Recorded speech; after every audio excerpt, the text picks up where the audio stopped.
guys, for today's video ay pinapunta nga pala ako ng aking mister sa kanyang shop.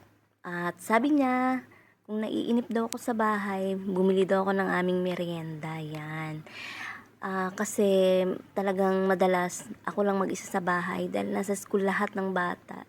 Sobrang thankful kasi malalaki na yung mga anak ko compare dati talagang hindi ko maintindihan ang itsura ko dahil sunod-sunod nga sila, and thank God dahil malalaki na nga sila. Ayan. And para sa mga nagtatanong pala at sa mga gustong magpa-repair sa aking asawa, ang kanyang pwesto nga pala ay sa tapat ng SM. Ayan, tapat ng SM and tabi ng Palawan Pawn Shop. Ayan, along the highway.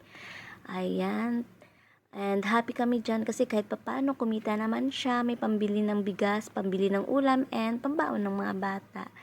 Ayan, thankful din ako kasi sobrang laki ng pinagbago ng asawa ko kasi ngayon talagang bahay at trabaho na lang siya. Sobrang thankful talaga. Yun lang.